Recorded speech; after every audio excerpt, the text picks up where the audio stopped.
I'm here with Pepper Segal today, and we are going to be having a great conversation among friends. Yes. Pepper, how you doing? I'm doing well. Thank you for asking. How are you? Wonderful, wonderful. So bring us into what you've been doing these days.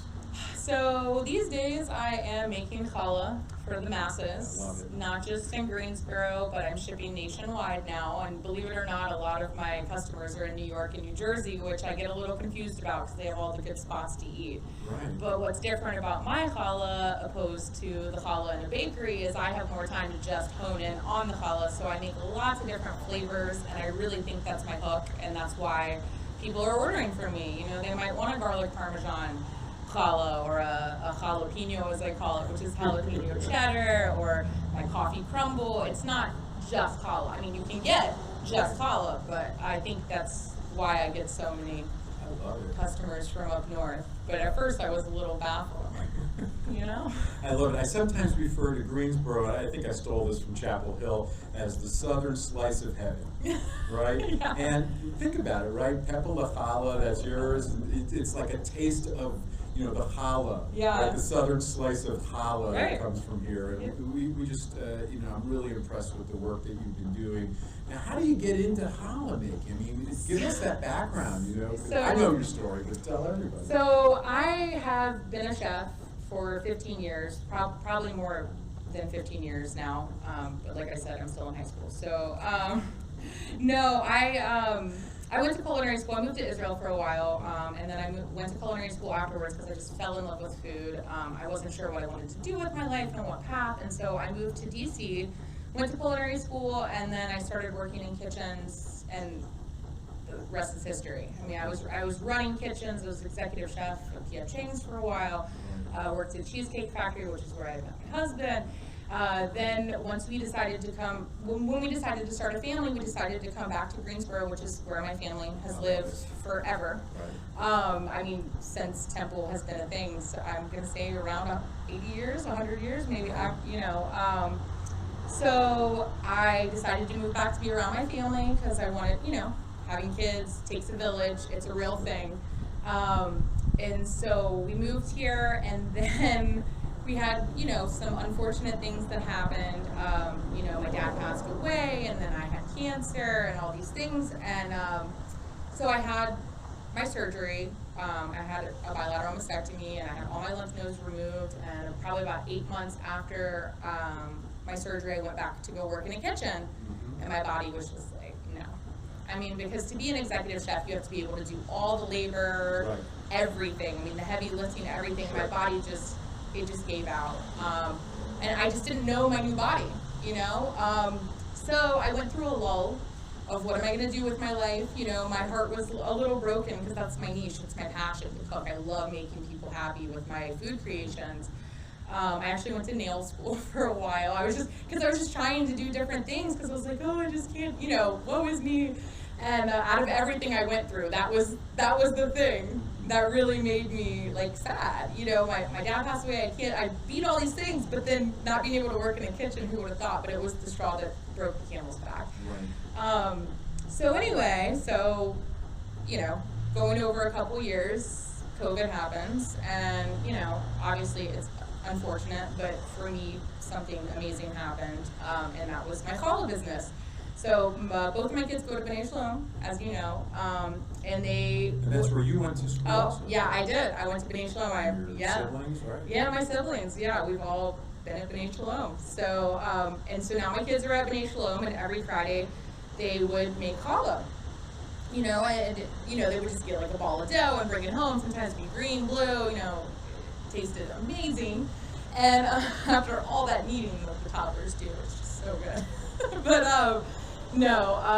so we started making challah every Friday to keep some normalcy. Well, and also to really know what day of the week it was.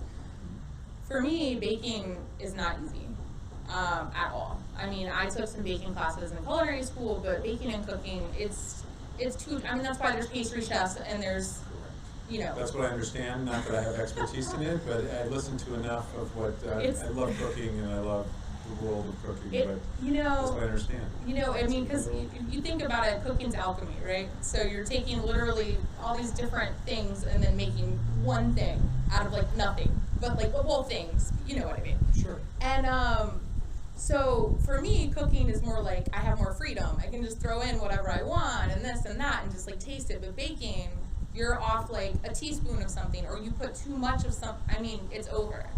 I don't have patience. So I've gotten more as I became a parent. But when it comes to cooking, I don't have patience. Like, you know, the dough rising and all this stuff. So I actually, you know, was pretty good at baking challah. People started to see my pictures on the internet, and they were like, "Can I buy one?" And I was like, "Really?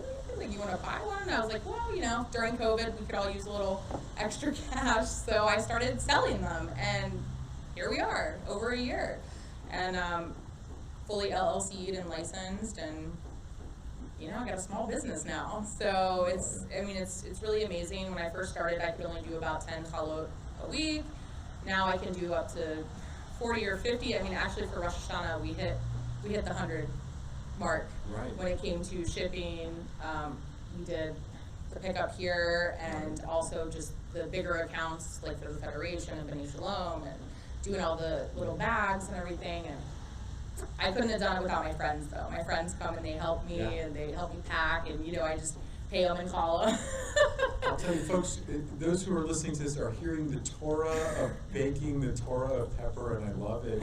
Are you only making challah? So yeah, I'm only making challah, but actually this year for Rosh Hashanah, I did some honey cakes, and I was a little reluctant just because of how I said, you know, They were great. I'm glad you enjoyed them. I mean, everyone seemed to enjoy them. Actually, so much that I kept them on the menu through Yom Kippur. And I plan on doing a little more. Now that I'm doing more baking, I'm starting to realize the patience comes as you practice. I mean, I guess with everything. But especially with quick breads, because that's basically what a honey cake is. You know, it's just, you're not messing with yeast, it's just baking soda, baking powder. You know, it's like a muffin or a banana bread. That's a little easier for me than, let's say, a laminated dough. I'm not going to be making croissants anytime soon. It's a lot of work. But yeah, I plan on doing, you know, some hamantash for Purim, and so we'll just see. We'll see where it takes us. You know, I don't want to say anything and then it not happen. Yeah, I was thinking about that. It's like, look, you know, what surprise does she have in store for Hanukkah this right? year? Well, because you know, I test things first, and you know, because I'm a business, well, in addition to a passion. Well, and I'm quality over quantity. And that's something that I've been taught, because most of my jobs, I've worked for privately owned places, but where I've flourished has been in the corporate world. So management training, just food quality. You know, when you work for a publicly traded company that's making millions of dollars a year, your food has to be quality. So it wasn't like just throwing whatever out of the window. Everything had to be a certain way. So that's just something that has stuck with me. So if I ever have a question like this challah doesn't look right, I make another one. I'm not going to give anyone anything I wouldn't, let's say, serve to my family. Sure. And so that's what I do. Quality over quantity. If I can't take more out, unfortunately I have to say no. You know, I am a small business. I don't have employees. It's just me and my husband who helps me package things. But yeah, I mean, but it's getting easier every day. So yeah, but I think my main thing is just making the different flavors, and then also I do the seasonal flavors. So for Rosh Hashanah, for instance, I had my apples and honey challah, and then I'm coming up with a new one for fall, so be on the lookout for that. I'm actually testing it today, so I want to make sure that it comes out right, you know, before, because there's been plenty of times where I've made a special challah and I've just been like, no.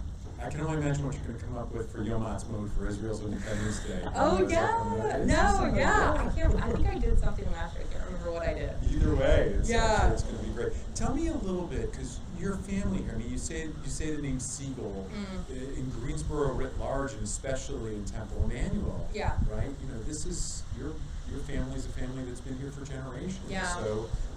I came here shortly after your grandpa, your pop, passed, and I know that he was quite an important figure in Yeah. town here, and your dad went very well. Yeah. And we had done a lot of work, especially with APAC over the years. Tell me a little bit about tell everybody a little bit about your family. Yeah, so Your grandma cooking. yeah. I can go down the list. Right. Somebody. So my family's been deep rooted in Greensboro forever. My great grandparents came in from Denver, and then my great grandfather started a chemical business that my grandfather later took over, and they've been a part of Temple Emmanuel, I think, since it began, if I'm not mistaken. I don't want to, say that. Then my brother and sister. 1907 was a long time ago, 114 years ago. Yeah. But there's some Well, families that go way back. my great grandfather, I'm pretty sure he was, but don't quote me on that. Got it. I'm pretty sure. I know my grandfather. He was a huge part of the temple. I actually believe the library is dedicated to him. But yeah, and then my father was involved with Temple, Federation, B'nai Shalom. He did all the things. He would definitely go on lots of missions for the Federation. I think he was on the Federation board for a little bit. Him and you and Fred would all go up to APAC and lobby. When I lived in DC, he would always stop by to see me. I'd go meet him on the Hill for a day. He started the Shofar Chorale. I love it. Yeah, and if anyone knows me, they know that I love to blow a mean shofar, and I love to talk about it. But he taught me how to blow shofar. I remember I don't remember, but my family all has the pictures, is the News and Record, and it's a photo of me wearing this little white dress, and I think I said this back, I was like 4 years old, holding my dad's shofar, and it's just like this huge picture. And the News and Record, because they always run a spot about Rosh Hashanah.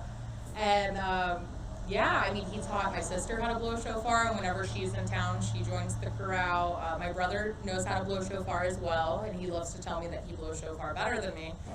And then I'm like, then come at me, bro. Like, let's have a face off, But he never does. Whether or not your family did this first, when I talk with families who are at B'nai Shalom Day School, and there's something about being in a day school, but there's also something special that happens in Greensboro, which you get is that you get families that dual enroll, both at the Jewish day school as well as at the congregational religious school at Temple Emmanuel. For you, that probably seems second nature, because that's how you grew up. That sweet spot we all know is what happens from 9th grade until high school graduation, and so exactly. How do you build those habits up? You've got to build them young, and then you carry them forward. Right, absolutely. And for me, I actually left B'nai Shalom at 5th grade. So Temple became very important to me at that point, because that was my connection to my Judaism as well as my community.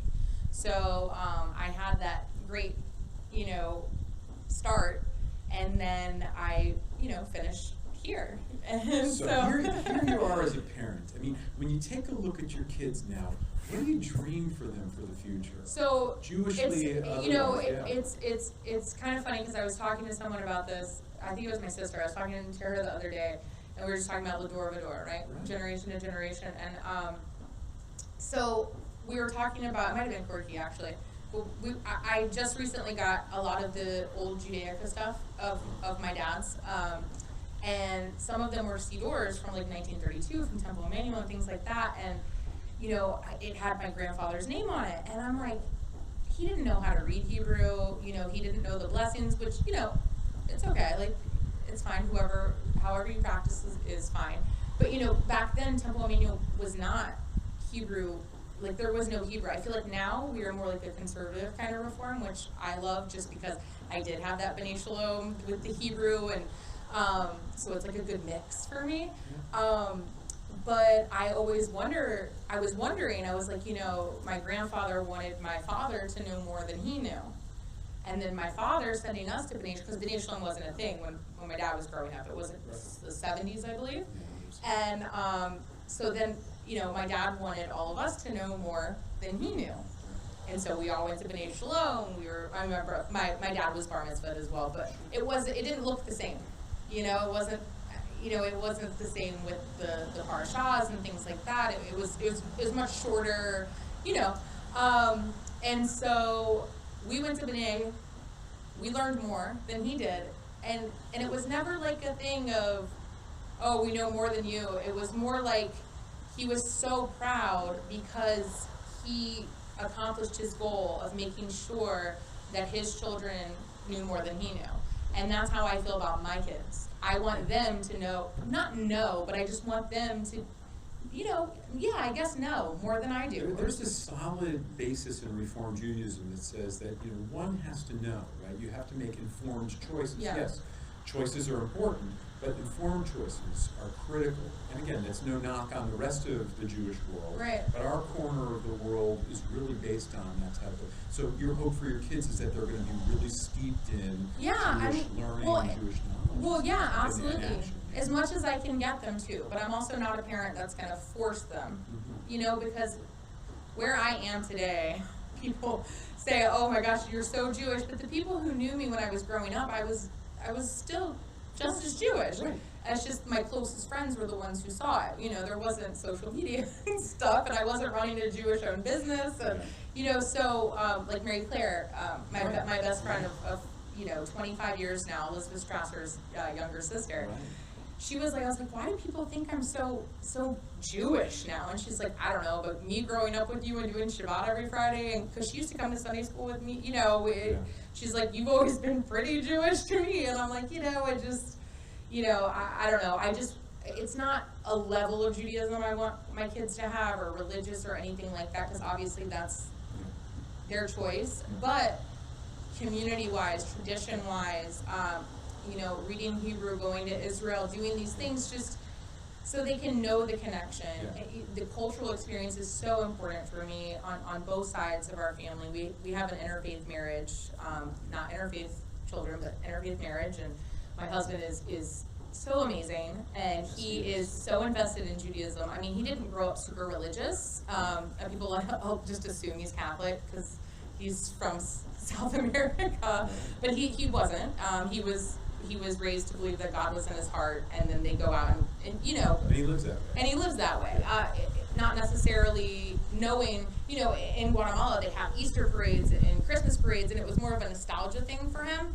I remember I had to explain to him the difference between Easter and Christmas, and because to him it's just like this festival and parade and stuff. And I mean, he knew, but he just forgot, But he loves coming to services with us, and he thinks it's so beautiful, and he's amazing with this. I mean, he watches documentaries on Judaism, on Israel. He's really just invested. And that was the conversation that we had before we got married, was to raise our kids Jewish.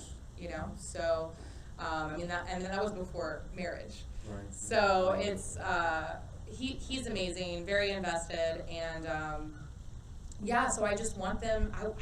I just want them to be, soaked in the culture and the traditions. So when it comes to the Guatemalan side, I want them to know their culture there, not necessarily a religious thing. Just to know their cultures, where they came from. It's so important. I mean, I'm raising 2 Jewish Latinos. Like, how cool is that? And that's. And they're growing up in a great place also. They are. Great folks. Let's do this just in our last moment here. Tell everyone a little bit about your Israel connection. So my Israel connection, the very first time I went to Israel was actually on the March of the Living. So, I mean, that was very powerful for me. I mean, for everyone who doesn't know, you go to Poland for a week and see all these horrific things. I mean, just horrific things, that need to be seen, because, we learn by doing, right? And then we go to Israel for a week, and I just remember getting off the plane and just crying and kissing the ground, because it was like you went and saw these terrible things, then you get to Israel and it's the answer. That was the answer. I remember being at Yad Vashem and just coming out and looking all over, and just being like, this was our answer, out of all this horrible things, this beautiful thing emerged. So that was my first experience with Israel, and then in 2006 I moved there on a program called Otzma, and I lived in Beersheba for a while. I did Ulpan there. I slept through most of it. My Hebrew was not very good looking, and it's just but it was amazing. I lived in Jerusalem, I lived in Haifa, my heart is in Haifa. I actually worked at the Haifa Zoo. I worked at Yad L'Kashish in Jerusalem. In Beersheba, I actually was with the AIDS task force, which was something that was really amazing. And we went there and lived. I mean, I lived in Mirkas Plitas the entire time. Like, I was not, we went there to live like you were making Aliyah. So, we went to the immigration absorption centers, lived with amazing people. I mean, that's really where I got most of my Jewish culture. Living with a whole bunch of Ethiopian Jews and Russian Jews, like Cuban Jews, and these immigration absorption centers, listening to their stories about why they left their countries, because they're Jewish. I mean, that's why, so it was just so, because coming from a smaller Jewish community, obviously the diversity, it's not as diverse, and it's not our fault, it's just where we live. And so when I moved to Israel, I was just like I was just flabbergasted at just the Mizrahi, the Sfardim, like it just. And you see a very diverse and just range of Jewish expression. Well, and just the fact that you don't have to work to be Jewish. You don't have to work hard to be Jewish. Here in America, we've got to keep going and keep our traditions instilled. And I think that's another thing that circles back to the Lador Vador of my kids knowing more than me, because I just see so many kids nowadays who just unfortunately didn't have the privilege to grow up with the knowledge and resources that we have here that you and Fred helped create, because and it just shows the lack of knowledge and where we come from and our connection to Israel, and the fact that we're an Edo religion, and it's sad to see when people don't understand those things that are within our community. So that's another huge goal of mine when it comes to my kids. I want to make sure that they understand those things, and then as they grow up, they can do what they will with that information, just like I did. There was a couple years where I was like, it was after, we've talked about this before, it was after I moved back from Israel. And I think it was just because no one had to try to be Jewish. And I'm like, why do I have to try so hard? And then as I had children, it brings you back. Because, it's almost like doing your childhood all over again. Doing all the fun Tot Shabbats and all that, it's great. And to have my kids in the same place where I learned those things, it's even more special. And I just can't tell you enough how, just how appreciative I am that I moved away for 15 years and came back, and it's like a time warp, but in a good way, it's grown so much. There's so many things for our kids and for us and the community here. It's just, being an adult in the same community that you grew up in is definitely a different experience, but it's not a bad experience. It's really cool, and I just can't wait till we can get back into doing those missions and doing those things that Dad did and Corky did, and my whole family. Once all this is, contained, hopefully, then we can get back to doing that, and I hope to be as big a part of this community as they were. What a great vision, and what a blessing to spend time with you today. Thanks. I appreciate it. Chag Sameach, everyone. Chag Sameach. If you're looking to order a challah, make sure to visit my website at peppersegal.com. Check the comments and click on the link.